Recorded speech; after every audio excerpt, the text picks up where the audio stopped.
I have Larry Young here, a two-time Olympic bronze medalist in the 50K walk, and they had a special event yesterday going up to Echo Canyon, where they used to have a training center back in '68.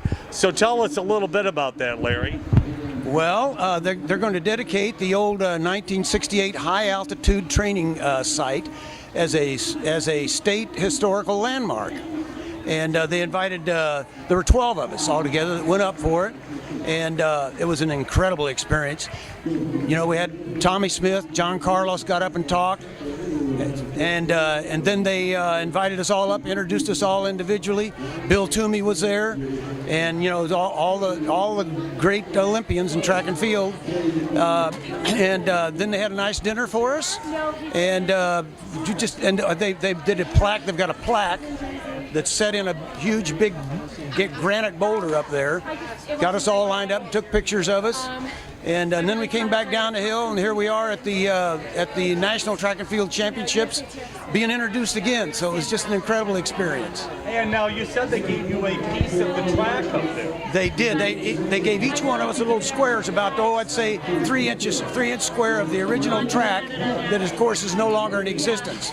But they saved it and gave us each one of those, and a nice plaque too, right, commemorating the thing. Well, cool. And here you're telling us all about your walking experiences, how you got into it. But well, now you're here in Sacramento. Did you ever race in Sacramento in your career? You know, my memory's slipping me a little bit, but I just don't remember ever really walking here How about on the track. Stadium in town? No, I don't remember that. No. The only thing I remember is Echo Summit. Okay. I walked a 20-miler, which I'm told was a world record on that track up there in '68. Well, it was 20 miles, 80 laps, yeah. And that took you into Mexico City, where you brought home a bronze medal.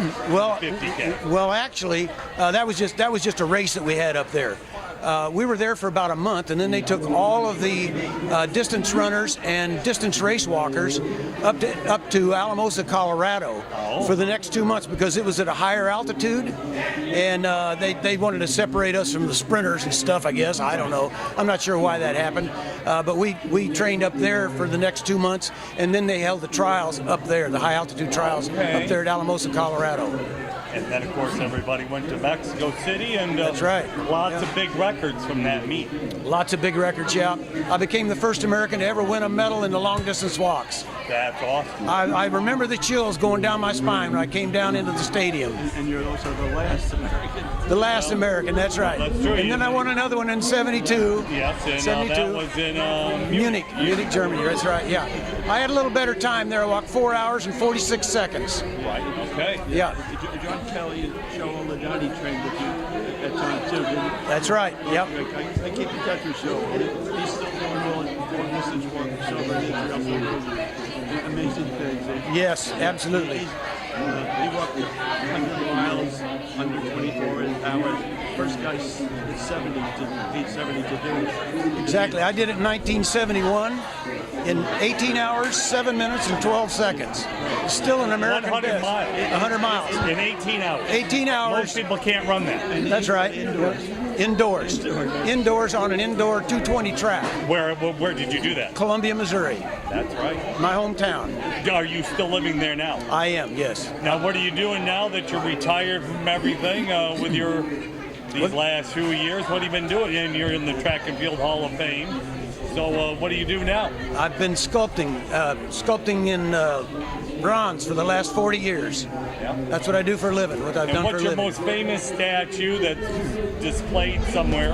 Oh, it's probably my largest and most important sculpture is in front of the Stowers Institute for Medical Research in Kansas City, Missouri. 31 feet tall. Fantastic. Yeah. And that's where you got inducted to the Hall of Fame?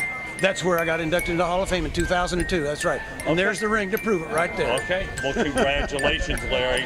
And keep it going. You are an awesome man.